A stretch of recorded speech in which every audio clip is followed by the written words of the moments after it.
بسم اللہ الرحمن الرحیم۔ معزز سامعین، اکثر اوقات ایسا ہو جاتا ہے کہ جب انسان 4 رکعت والی نماز پڑھ رہا ہوتا ہے، مثال کے طور پر ظہر کی 4 سنتیں، 4 فرض، یا عصر کے 4 فرض، یا عشاء کے 4 فرض، یا 3 رکعت والی نماز پڑھ رہا ہو، مثال کے طور پر مغرب کی 3 فرض یا عشاء کے 3 وتر، تو اب ان میں طریقہ کار یہ ہے کہ دوسری رکعت میں اتحیات میں تشہد کے بعد کھڑا ہونا ہوتا ہے، اور اگر کوئی انسان اتحیات کے بعد کھڑا ہونے کی بجائے درود شریف شروع کر دے تو اب اس کے لیے کیا حکم ہے؟ تو معزز سامعین، فقہائے کرام اس بارے میں یہ ضابطہ بیان کرتے ہیں کہ اگر تو کوئی شخص جو 4 رکعت والی نماز پڑھ رہا تھا یا 3 رکعت والی نماز پڑھ رہا ہو،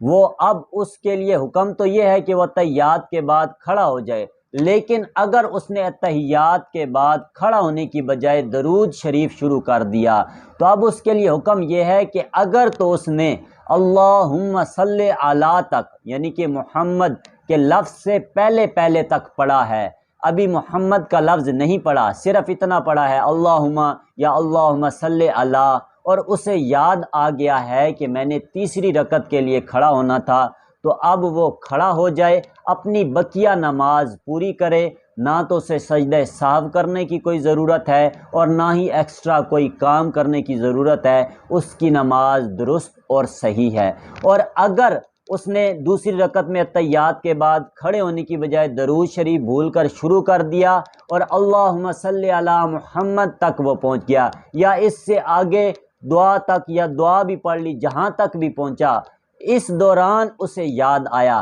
تو اب اس کے لیے حکم یہ ہے کہ اب وہ کھڑا ہو جائے اور اپنی نماز کے آخری رکعت میں وہ 2 سجدے سہو کے کر لے، اس کی نماز درست ہوگی۔ اگر اس نے ایسا اب نہ کیا تو اس کی نماز درست اور صحیح نہیں ہوگی۔ یہ حکم اس لیے ہے کہ نماز میں سجدہ سہو 2 وجوہات کی بنا پر انسان پر لازم آتا ہے۔ ایک تو اگر نماز میں بھولے سے کوئی واجب رہ جائے، نماز میں کتنے واجب ہیں اور کون کون سے واجب ہیں، اس پر ایک مکمل ویڈیو انشاءاللہ جلد ہی اپلوڈ کر دی جائے گی۔ اور دوسرا، ایک تو